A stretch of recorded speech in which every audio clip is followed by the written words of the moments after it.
Hello everyone, and welcome to this inaugural lecture.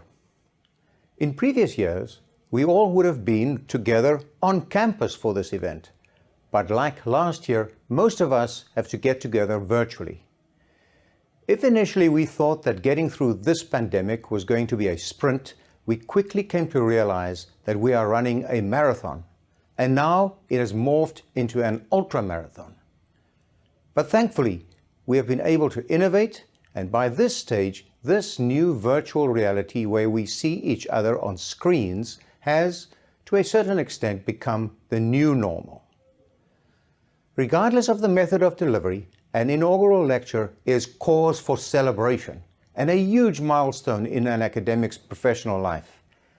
It's an opportunity for someone recently appointed or promoted to full professor to share their research and insights with colleagues, students, and the public at large. Intreeredes soos die is een van die hoekstene in die lewe van akademici.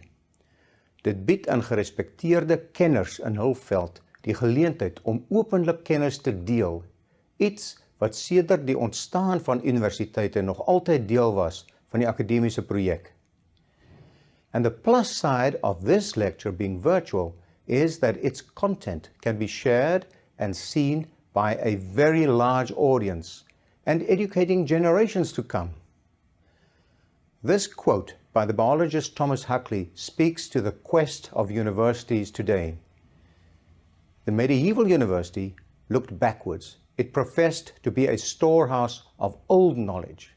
The modern university looks forward and is a factory of new knowledge. These words might have been spoken more than 100 years ago, but they still ring true. Inaugural lectures are a prime example of where new knowledge can lead us, an affirmation of the cumulative effect in-depth knowledge can have on the career trajectory of an academic individual, and also a testimony to the influence academics have on their fields of expertise. Maar is professore steeds nodig in tye waar almal toegang tot 'n magdom inligting het met net die druk van 'n knoppie? Ek wil sê meer so as ooit. Ons leef in tye waar ons op professore se kennis en insig, ervaring en wysheid moet kan staatmaak. Daarom hou ons die ampt van professor in stand en gee ons graag die geleentheid aan elk van ons professore om 'n intreerede te hou. The science fiction writer and biochemistry professor Isaac Asimov's words come to mind. Anti-intellectualism has been a constant thread winding its way through our political and cultural lives, nurtured by the false notion that democracy means that my ignorance is just as good as your knowledge. In times of fake news, we have to celebrate the quest for true knowledge and the effort that accompanies it. So I congratulate our first-time full professors on the journey you undertook to get here. And for our audience, I hope you enjoy the lecture. Good day. Goeiedag, molweni.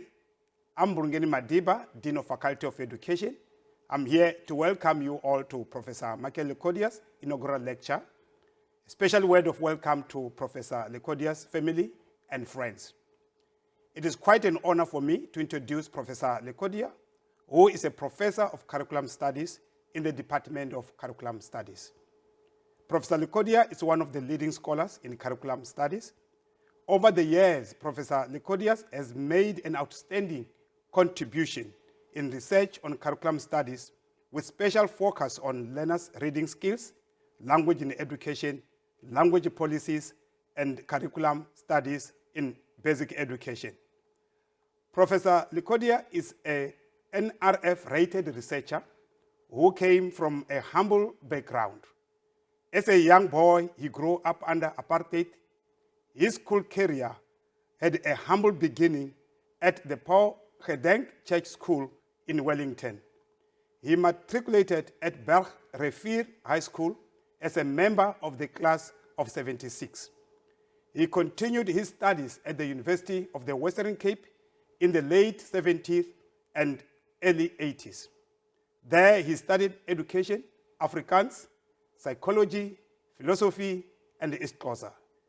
The influence of professors such as Jakes Gerwel and Tony Links would shape his thoughts.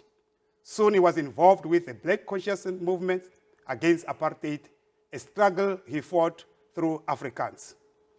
After completing a BA, a honors BA, and HED, and the BA degree at UNISA, he achieved his MEd and PhD at Stellenbosch University in 2004, and a senior management qualification at Stellenbosch Graduate School of Business in 2007. He started his teaching career at his alma mater as he wanted to give back to the community who made it possible for him to further his studies. He soon became the head of the department, deputy principal, and later the second manager for education in the Stellenbosch district.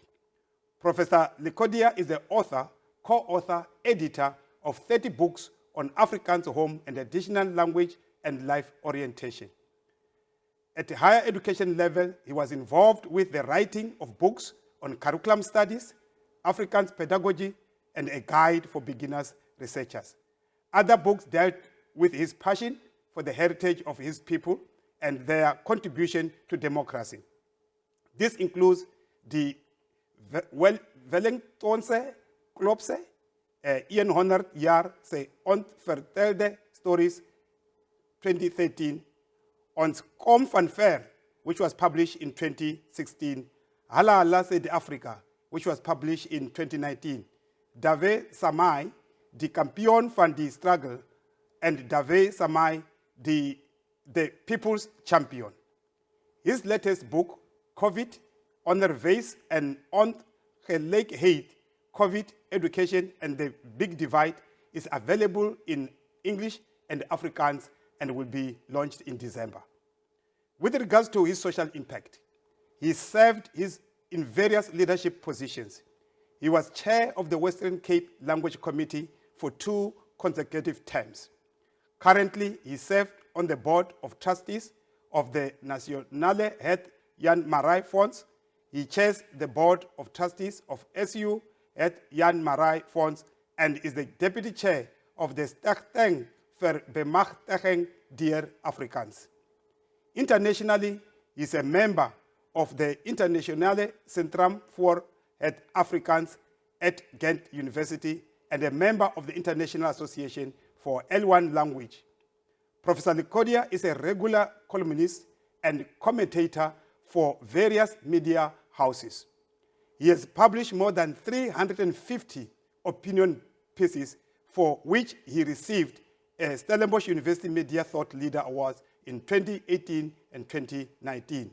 He has won other awards, which include the Rectors Awards, which he won in 2010 to 2014, a gold medal from the South African Academy for Science and Arts for his contribution to education in 2008, a ministerial award for the promotion of multilingualism, which he won in 2012.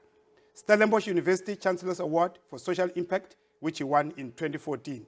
And then the Neville Alexander Award for lifelong contribution to the development of Afrikaans, which he won in 2020.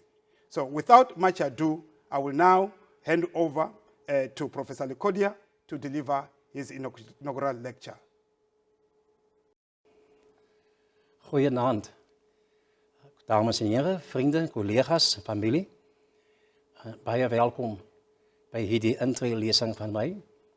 It has been long overdue, but because of the lockdown, it had to be postponed until today. But I am going to speak to you, first of all, about the background. I am going to look at the curriculum assessment policy.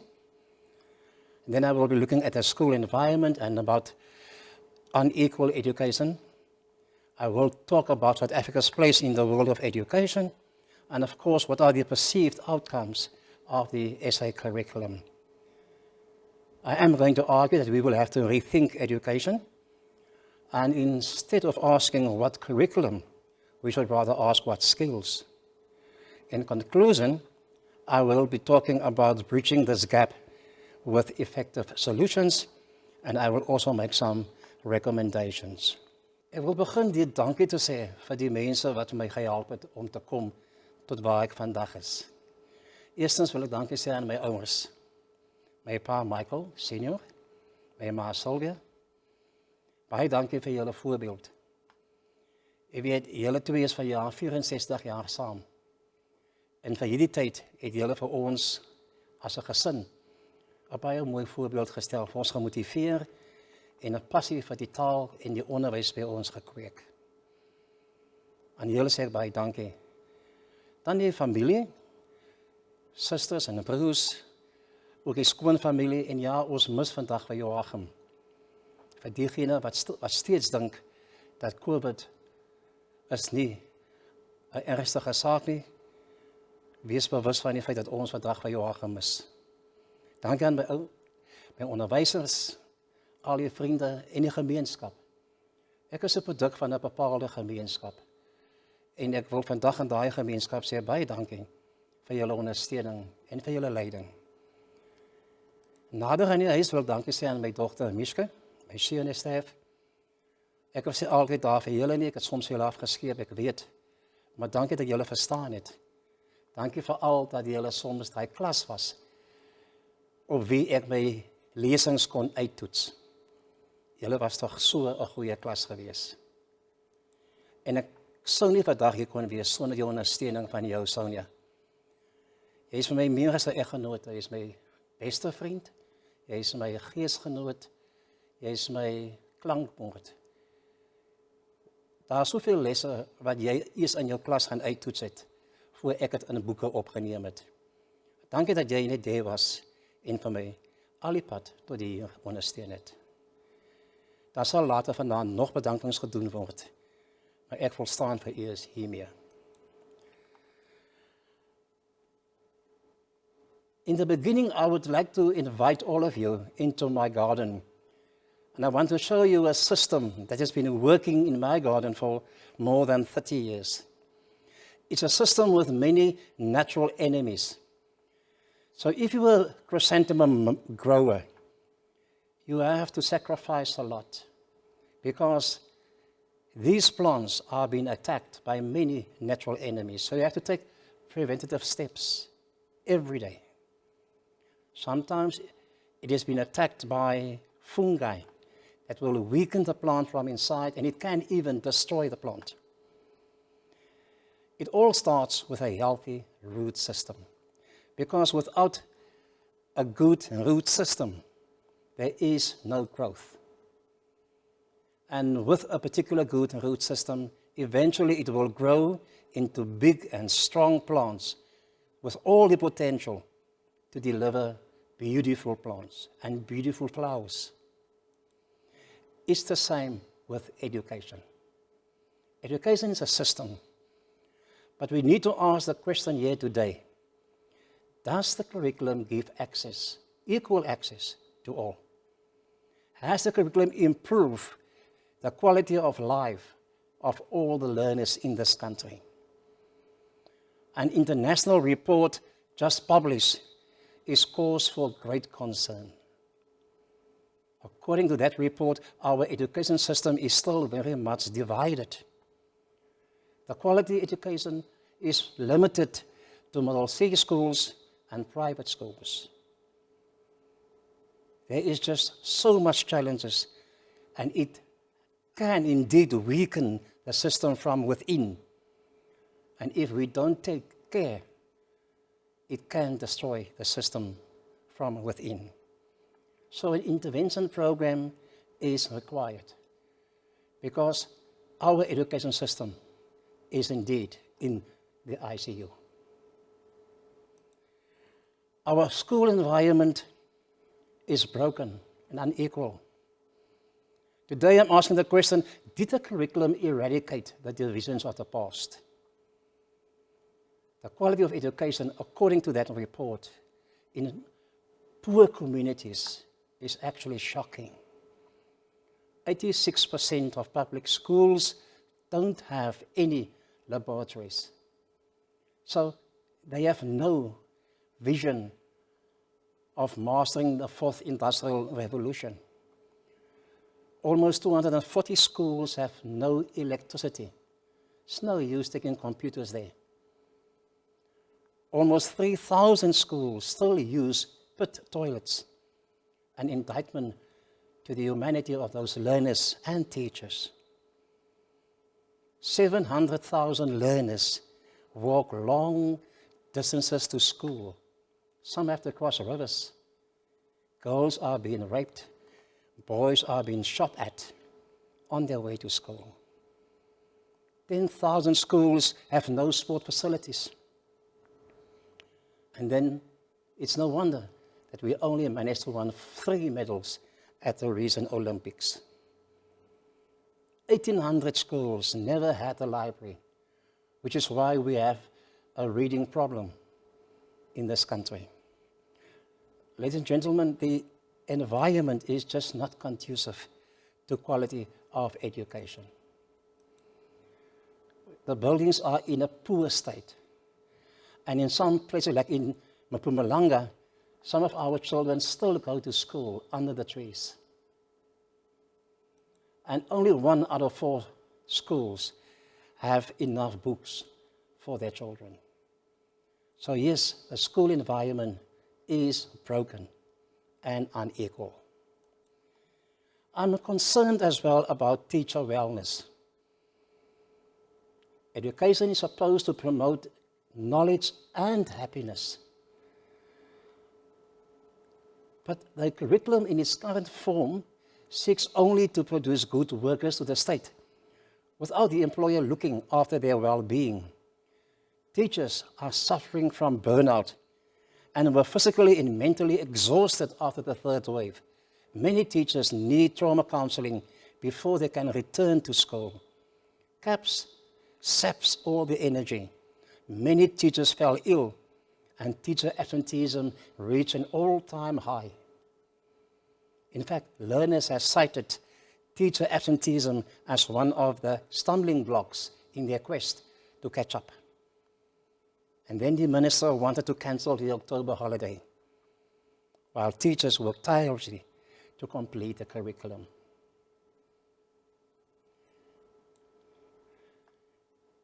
Socrates and Plato, to them, the aim of education was knowledge for the sake of knowledge. However, Aristotle had a different view from his predecessors. He believed in the purposefulness of education, also the attainment of happiness. He called it the goodness of intellect and the goodness of character. The former can be achieved by teaching and learning. The latter is a result of good habits, such as the curriculum. In this lecture, I will argue that the current curriculum focuses so much on the acquisition of knowledge that we, in fact, neglect the happiness of our learners. I will also touch on William Pinar, who said that the curriculum is a mechanism for the acquisition of knowledge, yes, but it is also a strategy for self-study, to understand your own situation and then respond to it in a meaningful way by taking positive action. It is my view that South Africa is unsuccessful to teach a curriculum that will enable the learners to acquire the knowledge and skills they so needed for the 21st century, while at the same time it fails to install a good value system. The concept of curriculum has numerous definitions, and I'm only going to mention a few. According to Pratt, curriculum is a written document that systematically describes the goals and the objectives, the content, the learning activities, and the evaluation procedures.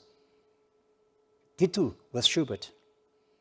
Whilst Goodland and Sue define curriculum as a plan that consists of learning opportunities, a tool that aims to bring about behavior changes in students. and as a result of the planned activities. It includes all learning experiences received by students whilst at school. And here, closer to home, Wally Morrow said, the curriculum is the organization of systematic learning, characterized by the content knowledge, lesson preparation, classroom management, and teaching strategies, and then, of course, the assessment of work by the teacher. Sounds familiar, doesn't it? There are other definitions. Mark and Williams had a different view, and they defined the curriculum under 8 segments that I'm not going to mention in full here, except to say that for them the curriculum can be subjects such as grammar.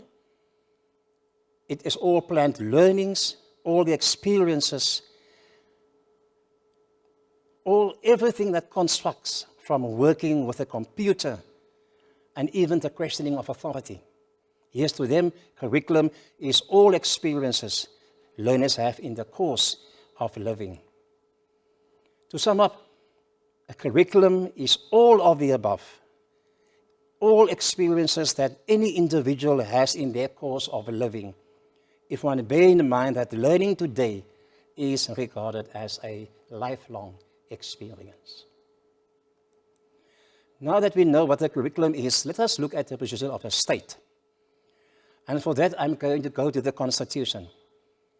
The aims of the Constitution, according to its preamble, is to heal the divisions of the past and establish a society based on democratic values, social justice, and fundamental human rights.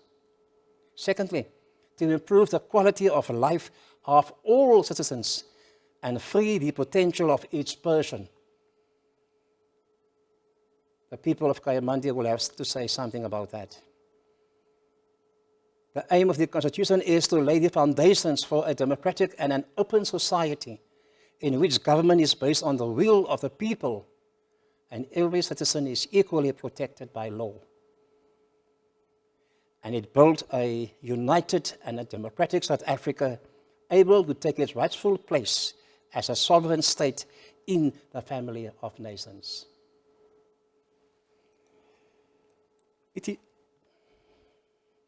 It is clear then that the state in its constitution agrees that the curriculum should be a strategy that will allow us to move from our bedeviled past to a future established on democratic principles. Aristotle called it the goodness of character. And by so doing, improve the quality of all citizens and their lives, referred to as the attainment of happiness in the lives of individuals by Aristotle. So the instrument that the state installed to achieve the goal is the Curriculum Assessment Policy Statement. We are going to refer to it as CAPS. And then there's the position of the minister. The minister, through the state, declared that education and the curriculum have an important role to play in realizing these aims of the Constitution. And I will now give a closer look of what this CAPS document entails. The Curriculum Assessment Policy Statement, and I'm not just going to refer to it as CAPS, is a comprehensive and a concise policy document which in January 2012 has replaced all former curricula. The CAPS curriculum aims to ensure that children acquire and apply knowledge and skills in ways that are meaningful to their lives. With that, I have no problem. Let us look at the purpose of CAPS. The purpose of CAPS is then to equip learners, irrespective of their socio-economic background, their gender, race, or physical ability, with knowledge, skills, and values for self-fulfillment. It will provide access to higher education. The purpose of CAPS is to facilitate the transition of learners from education institutions like schools to the workplace, and providing employers with a sufficient proof of learners' competences. Please note the emphasis on the readiness for the workplace and satisfying employers, underlying my earlier point that the curriculum in its current form only seeks to produce good workers to the state. Let's move on to the principles of CAPS. CAPS is based on social transformation, giving equal education opportunities to all. It is there to encourage active and critical approach to learning. It focuses on high knowledge and high skills, progression, human rights, inclusiveness, environmental and social justice. CAPS is sensitive to issues of diversity, such as poverty, inequality, race, gender, language, age, disability, etc. CAPS value indigenous knowledge systems. It acknowledges our rich history and our heritage in this country. CAPS aims to be credible, of good quality, and efficient. So one cannot fault the state on its principles of CAPS, especially as it places a high priority on South Africa as a diverse country and nation, that the curriculum must be a means to rectify the mistakes of the divided past of inequality. Let's look at the aims of CAPS. CAPS aims to produce learners who are able to solve problems, learners who are able to make decisions by using creative thinking, who can work effectively as a team, organize and manage themselves. They can collect, analyze, and organize. They can evaluate information and don't just take anything on the face value like many of them do when they do research at Dr. Google. Aims communicate. It uses visual, symbolic, and language skills. It uses science and technology, and it is responsible towards the environment and the health of others. I don't need to tell you about COVID. So yes, the curriculum must also teach our learners to be responsible to the health of others. It aims to demonstrate that problem solving is important. Learners need to solve problems. And of course, CAPS aims to be inclusive. So once again, I cannot fault the state. When it comes to aims, CAPS are ticking all the boxes. It aims to produce learners who can solve problems, is sensitive for diversity and inclusiveness, and skilled to use modern technology to create a South Africa where we all can live with happiness and peace. And yet, South Africa lags behind the rest of its peers. What then is the problem?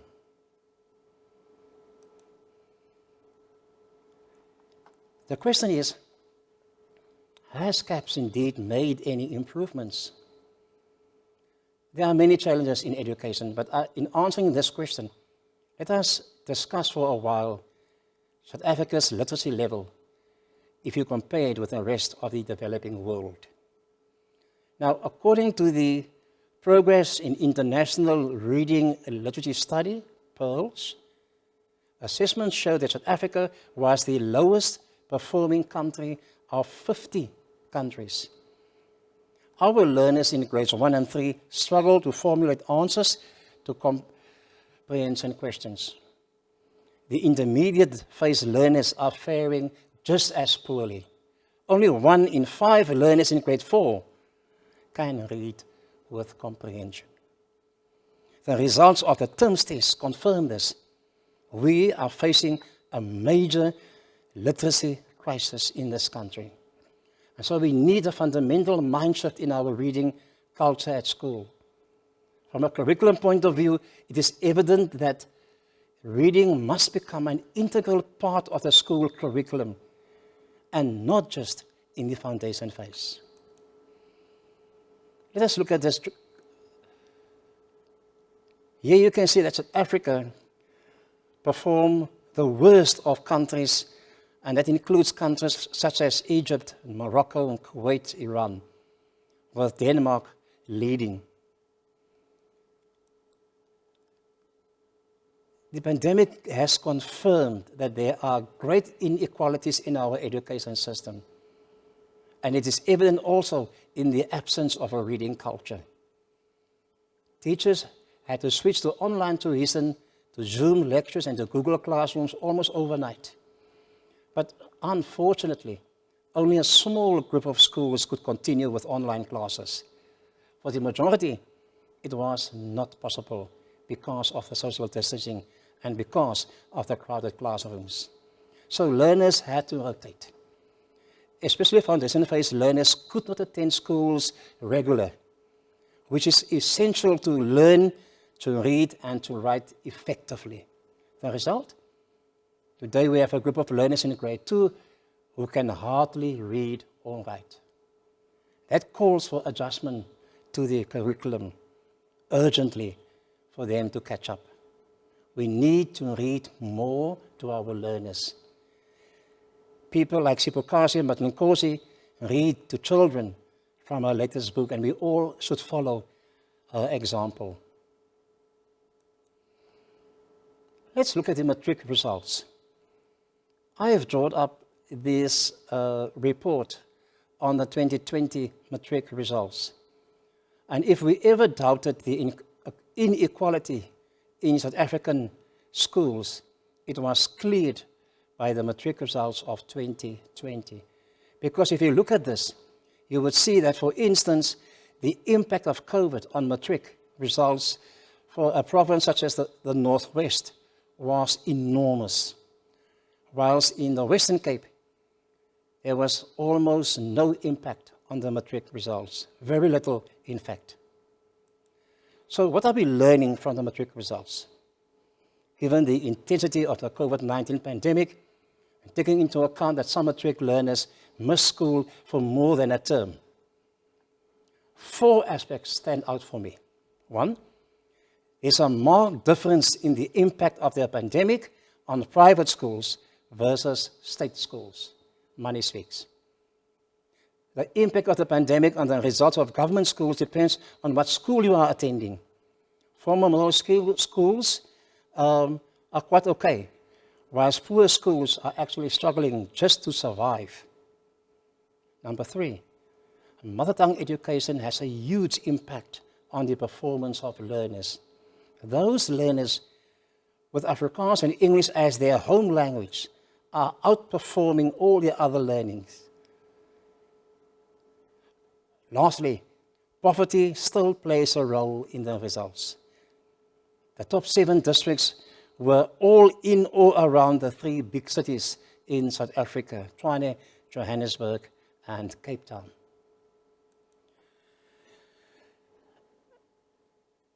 I'm going to ask the question whether South Africa are creating another lost generation. In this cartoon by Fred Mouton, he points out how learners struggle for 12 years to reach Matric, just to fall over the edge and to become part of the ever-growing statistics of unemployed people. The picture says it all. South Africa's youth unemployment rate is the direct result of an education system which over 27 years has failed our learners. To quote a colleague, Janetta Clark-Luttig. Unemployment, ladies and gentlemen, among our youth has long been a problem, not just in COVID. 2 out of 3 young people between 15 and 24 are unemployed, not in school, and not studying. That means 3.3 million, which is almost 64% of the population under 25 years, don't have any work. And this number will increase due to COVID. A large number of them fall out long before they reach grade 12. Our dropout rate at the moment is the highest ever in 20 years. In fact, just last year, 750,000 learners were dropping out of school before they get to Matric. The emphasis on academic results referred to by Aristotle as knowledge for the sake of knowledge was indeed a big mistake. It was done at the cost of practical skills which would have helped many youths to take action in finding a job. The large number of unemployed young people with neither knowledge nor skills, not knowing what to do with their lives, is cause for huge concern. In fact, it's a social catastrophe. I call it a ticking bomb. That time bomb exploded in July of this year, when thousands of young people, some of school-going age, participated in the looting of shops and the damaging of property.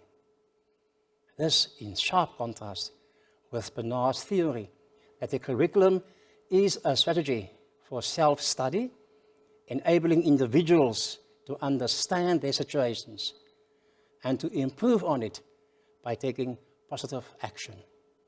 The action taken here by them in their quest to survive is not entrepreneurship or agriculture, but looting and stealing. The disturbing message is that South Africans no longer see education and a matric certificate as a means to improve their situation. Many have simply given up. So what are the perceived outcomes of the South African curriculum?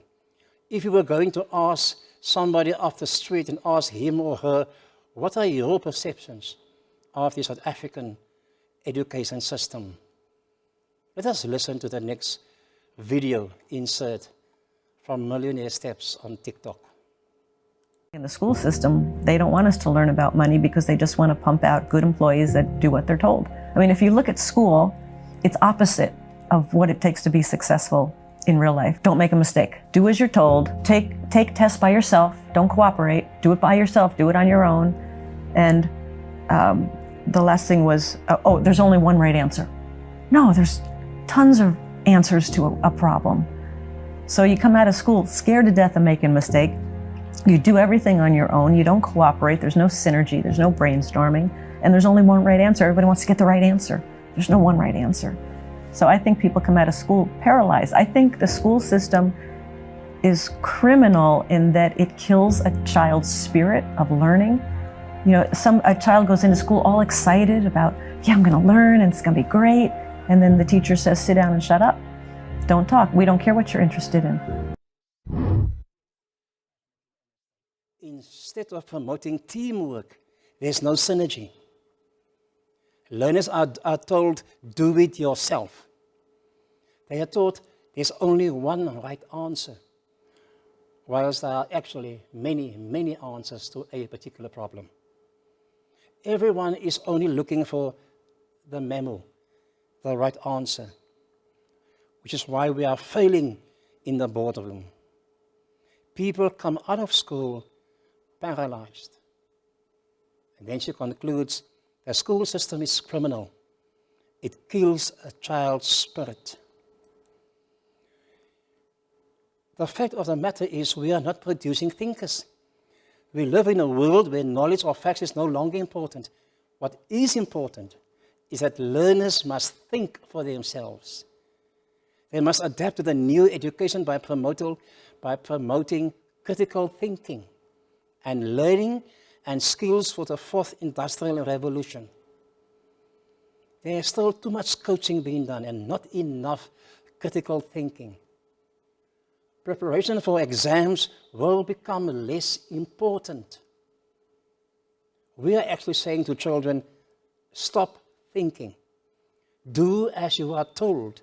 I don't care what you are thinking. Tuition of a relevant curriculum, as you will gather, is becoming of paramount importance.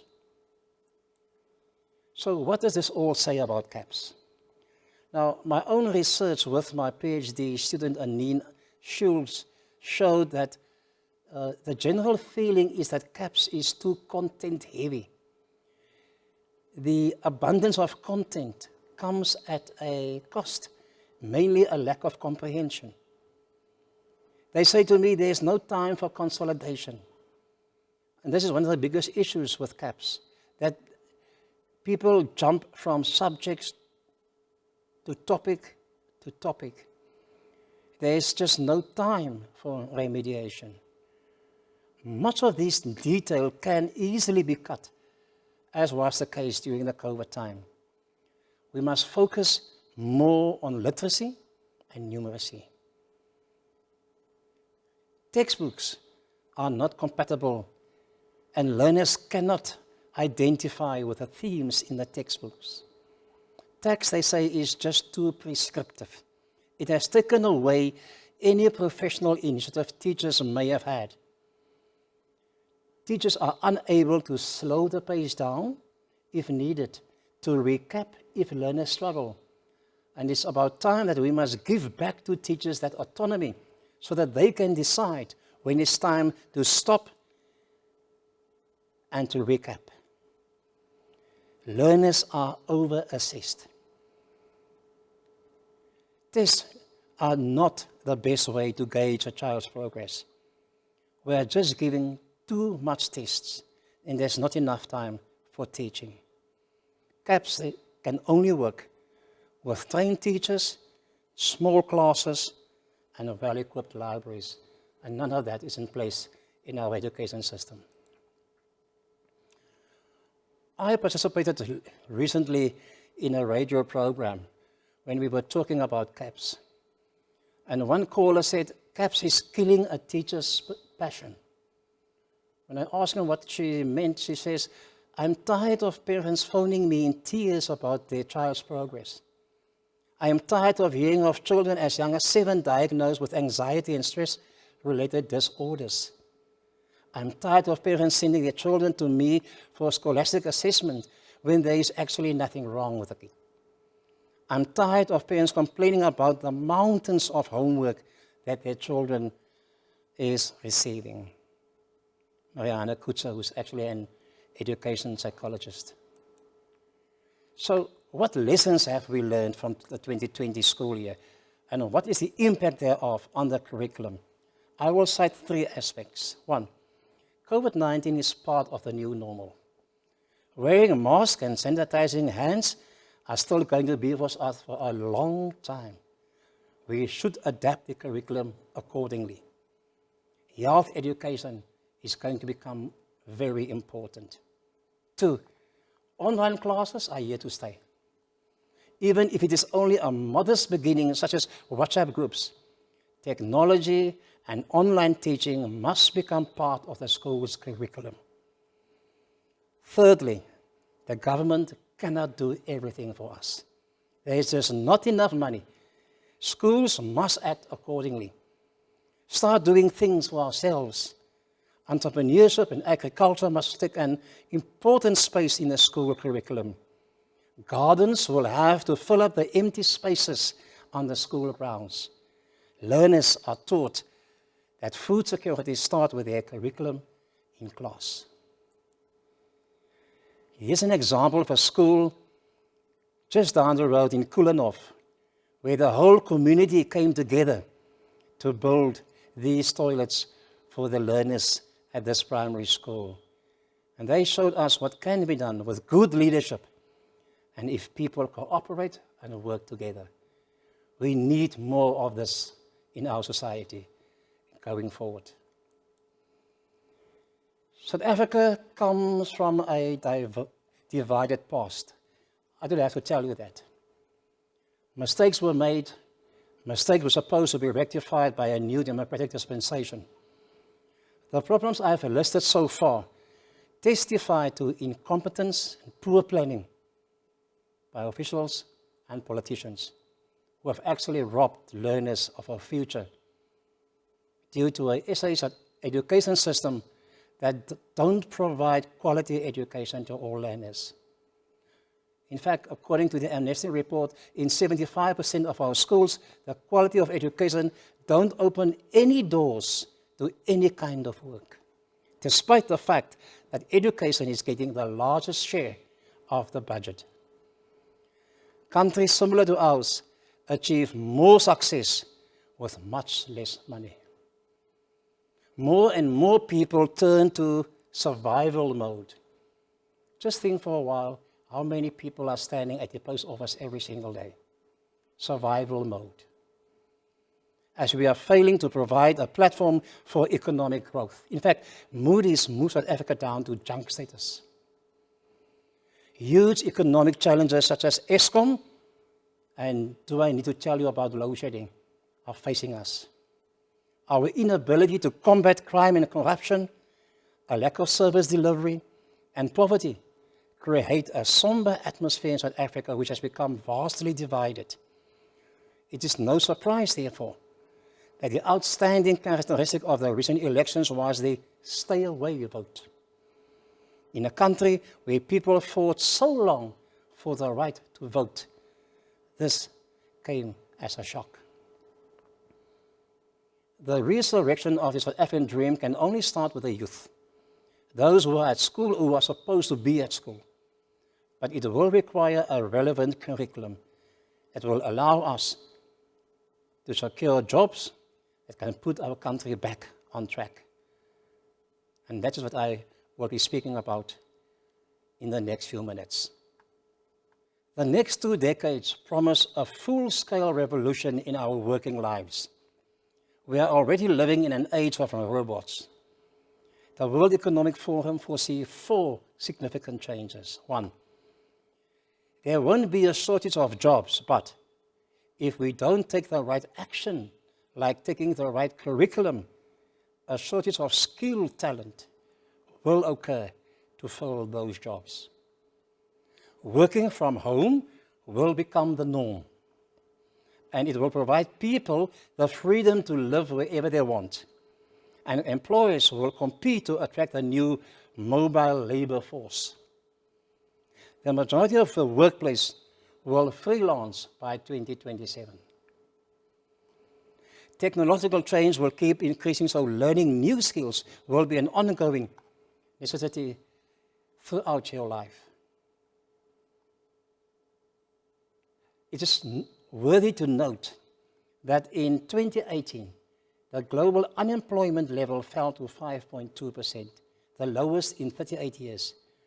What it means is that there is a place for technology and employment.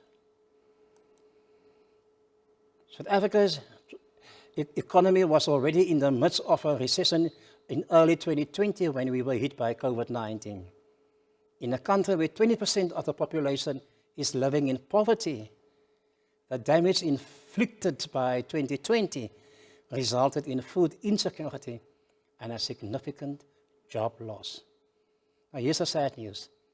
The following 20 job skills are likely to decrease over the next 5 years due to automation. Data clerks, administration and executive secretaries, payroll clerks, accountants and bookkeepers, factory workers, business managers, CEO managers, mechanics, supermarket cashiers. It's very sad. Imagine you get into Pick n Pay and there are no supermarket cashiers because you will be doing it all by yourself, like you are drawing your money from the auto bank. The postman will disappear. There will be no more wholesale manufacturing relationship managers. Bank tellers are disappearing because everybody are using the auto banks. Human resource specialists and construction laborers will all decrease in the next 5 years. But there will be new skills required. And so before one asks or think about what a new curriculum must look like, we first need to assess our own situation in the country. This will inform us what skill set and subsequently what curriculum is needed to embark on a journey of getting South Africa back on track. And the skills that will be needed are the following: emotional intelligence, critical thinking, leadership. No company can do without leadership, and problem solving. instead of asking which curriculum, perhaps we must ask ourselves, what are the problems facing South Africa and how can we solve it? Some of the biggest problems in South Africa at the moment with the probable curriculum as a solution are the following. Number one, Eskom. It's a great challenge for us. We need to include renewable energy into the curriculum. Corruption is a problem. We must teach our learners moral values. Racism. Maybe if we teach everybody the South African history, people will begin to accept one another. Unemployment. Teach them entrepreneurship. Climate change. We should all be teaching our learners environmental studies. We should all be looking after the environment. Food insecurity. Agricultural studies. Housing and transport, engineering subjects. So what then will be the most in-demand jobs be for 2022 and beyond? It is not easy to judge what the labor market will look like in 10 years from now. Various sources have different scenarios. However, the most reliable sources listed the following as the jobs that will be mostly in demand in the future. Number one, no surprise, nurses. We're living in a pandemic. People are falling ill. Medical professionals, software developers, data analysts, and we will still need plumbers and electricians. Yes, we need engineers, but we also need people to build the hospitals. Cybersecurity experts, elementary teachers are still going to be important because somebody must teach the little ones how to read and write. Alternative energy installers and technicians, solar energy, wind turbines energy. We will need mental health professionals. Working from home is going to be tough. Veterinarians. Working from home means people will grow closer to their pets and they will pay handsome money to look after them. Artificial intelligence. Dentists. Banking is still going to be important, as will languages. We will communicate a lot more in the future. Online, via WhatsApp, via Teams and Google, via Zoom meetings, and not just in English, but in more than one language. Engineering, marketing, and agricultural services will also be very important. So a curriculum for 2022 will look something like this. Life sciences, mathematics, physical science, health education, physical education if you want to become nurses, medical professionals, dentists, or a physical trainer. Software developers and data analysts will have to study computer science, applied mathematics, and information technology. Physical science and mathematics and technology will also be important to plumbers and electricians, whilst those in the banking and business management business will have to study economics, accountancy, business studies, and entrepreneurship. Teachers will still be around. Mathematics and technical mathematics, physical science, and environmental studies will also be important for alternative energy installers, as will be those who are going to follow a career in agricultural sciences. While geography and languages and entrepreneurship will be important for the tourism business, which I believe will also expand in the future. Let me make a few recommendations. If we want to combat the crisis in education, we need to appoint the right people with the right skills. Get rid of lazy teachers and incompetent principals. Focus on apprenticeships. Train and and appoint much more teachers to minimize class sizes to 30, build more schools with running water and functioning toilets, please.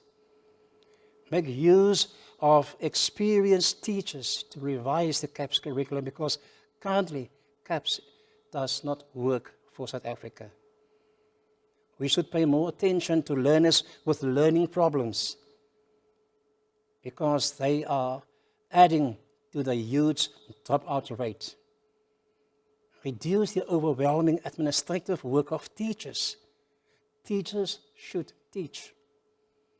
Preschool must become a prerequisite for admitting learners to grade 1. And the foundation phase have to focus much more on literacy and numeracy.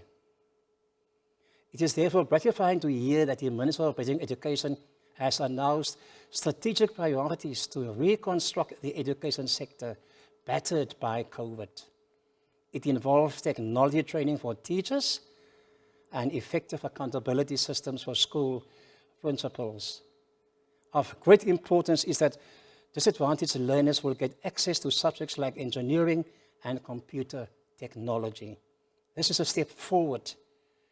It will help them to develop medical breakthroughs and engineering products to solve many of our kind of problems. G.K. Chesterton once said, it isn't that they can't see the solution. It is that they can't see the problem. And just the other day, Karen Moen said the following: in South Africa, we have normalized being broken. We aim to survive and not to flourish. With this in mind, my wife and I drove the other day down to Ashton to see how 8,000 tons of steel and concrete was converted in an ultra-modern bridge by the side of the road. And then, with the assistance of technology, the completed bridge was moved into its real site within 6 hours, providing safe and effective access over the Kochmanskluwe River to this lovely Boland town. Indeed, an engineering marvel, which filled me with hope for the future. If we know what the problem is, we can solve it. If the right people with the right skills are used, success is guaranteed.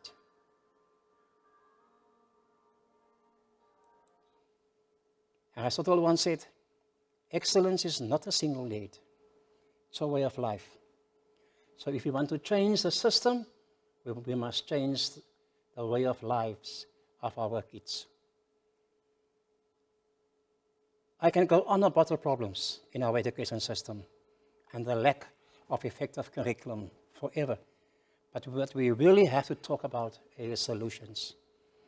Like in the example that I have just cited, many problems can be bridged if we are brave enough and do what is right.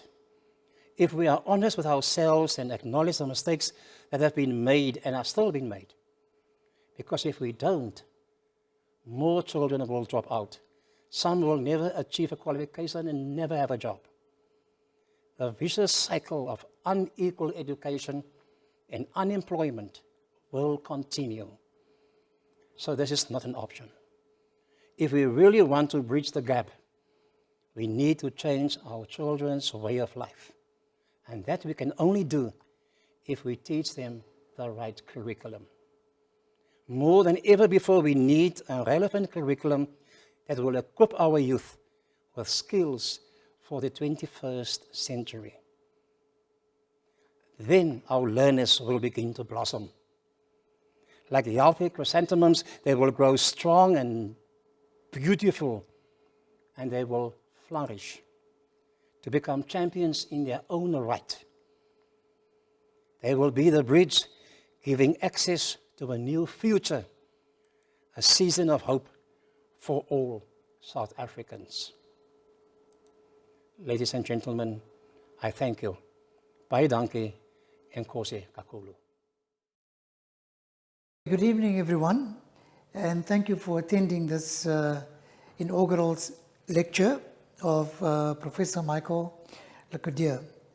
And at this point, I'd like to say a thank you for being able to serve as a respondent, and it's a privilege to me to be part of this auspicious occasion of my colleague, Prof. Cordeur. So I want to raise some issues, some important points that I took from his talk that he provided us with here today. And the one I want to start with is his perspective on looking at the broader context around curriculum and the importance of that. And then I want to link to the idea of backward mapping, which was first used by Mowbray McLaughlin and Spillane and his colleagues in their policy work. And essentially, backward mapping is about looking at the context, looking at what exists, and then working on policies in response to these contexts.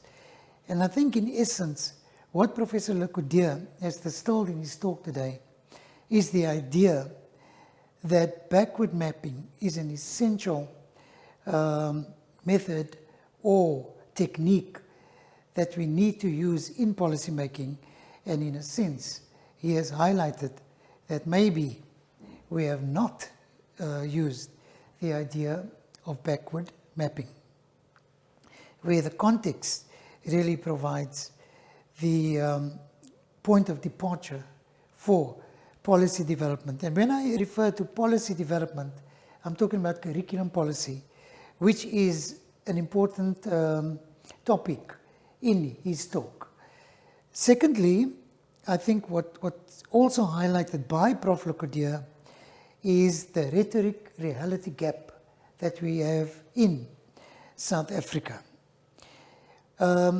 He does do a reflective review of the current curriculum for schools and highlights all the important ideas, particularly the, if I can use the term, the almost utopian ideals of the CAPS curriculum for South African schools. And policy, as we know and as has been written, provides what we can often call a preferred future. It's somewhere we'd like to go. But in our context at the moment, there seems to be a rhetoric-reality gap. We have a policy that really is so well written. You know, if we were able to carry out the policy dictates, we'd really be going somewhere very good, very fast. However, the realities where the policy needs to be implemented do not support all the ideals of the policy. And Cordeur highlights those to us in terms of social, economic, political issues that actually serve as impediments to the policy implementation. And further, another area that he deals with extensively is the policy practice issues. Policies almost dictate, have aims, have objectives that need to be realized in context. But the context of practice and the dictates of policy seem to be at a disjuncture in our context at the moment. And in other words, the curriculum as written and the curriculum as developed seems to be a very different one to the curriculum in use. Okay? And that is where many of the problems highlighted by Cordeur in his talk seem to also emerge and present as realities in schooling and in the education system as a whole. So what Prof. Cordeur does is to argue for a curriculum of relevance. And his curriculum of relevance is about the realities, right? And maybe an idea or a process of backward mapping would create a lot more space for a relevant curriculum rather than a prescriptive curriculum which is imposed on context, and a prescriptive curriculum which comes as a one-size-fits-all in South Africa with its divergent context. And that is one of the problems which he raises in the talk and alerts us to, and alerts the broader education community to. And I think what he's calling for and asking is for a flexible curriculum that is responsive. And it reminds me of the work of Short, 2002, who says local issues can drive a big part of curriculum, as highlighted by Cordeur. And local issues also lift out local needs. And he's asking for a curriculum that responds to what is it we need in the economy, what is it we need in society. And he raises that point of a knowledge-based curriculum, which we appear to have in the CAPS document, does not talk to affective issues and values for children. And he highlights saying that teaching social and emotional skills might be hard and time-consuming, but these are essential parts of an education system, particularly in a context like South Africa. I just want to go back to Short, who says practical knowledge is actually knowledge that can emerge from and be developed in local context based on local issues. But it doesn't throw out disciplinary knowledge. He calls for the use of disciplinary curriculum knowledge to solve socio-political, socio-ecological, and socio-economic issues and problems. So, in conclusion, I think what Cordeur is alerting us to is the danger of a one-size-fits-all curriculum that is prescriptive and inflexible and irrelevant to the context in which it needs to be implemented, and in which the practices and the realities of where policies need to be implemented. Okay? He links the ideals of the South African curriculum to the realities and highlights that the curriculum as planned doesn't necessarily emerge as the curriculum in use or deliver on its lofty yet noble ideals. So a curriculum that is needs-based and responsive rather than decontextualized and prescriptive might go a long way to solving a problem. Flexibility to provide opportunities for what he highlighted, the complicated conversation as developed by Bill Piner, and the lived experiences of children, learners, and teachers, right? That includes forms of focus on skills that are relevant to the 21st century and all the shifts in employment and the needs and workplace-based skills that will be required. That is what he's calling for and arguing for in his inaugural lecture. So these are important points that he has highlighted. And I want to add that these points are not merely theoretical points that Cordeur has raised, but the work of Professor Cordeur is a distillation of many decades of work in education at different levels. And he is constantly reviewing and critiquing, but also providing ideas that might take us to another level in our education system. So, Professor Cordeur, thank you for the important points you've highlighted, the points you've alerted us to, and also thank you for taking us beyond that through your 10-point plan that you propose at the end. It's a broad plan that we might look at, broad principles. It's not an attempt to social engineer things, but rather ideas for discussion that might be included in a more responsive and relevant curriculum. Again, congratulations, and thank you very much for your contribution, not just through your lecture, but through the many decades of your service to education at various levels in South Africa. Thank you very much. Good evening, ladies and gentlemen. It's my very great privilege today to do the thanks for this wonderful occasion. And first of all, I obviously need to thank Professor Cordeur. He's been looking forward to this event for a long time. I know we've spoken about it quite often, and I am pretty sure that he sees this as really one of the highlights of his long career.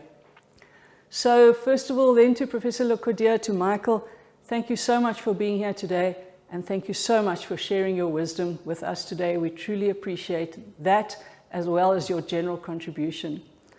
Secondly, I need to thank the Rector and other members of the Rectorate, and of course the members of the graduation team. We know that there's a lot of work that happens behind the scenes, and it's always a moment of pride in your institution. So thank you for being here, and thank you for supporting the staff in these endeavors. Finally, I'd like to thank everyone who's present here today, colleagues, friends, family, outside people, possibly former school teachers, everybody who has shared the event with us today. You have shared with us the celebration of an individual, but perhaps more importantly, you've shared with us the celebration of the academic project of our university and in particular our country. So for those few words, thank you very much to everybody.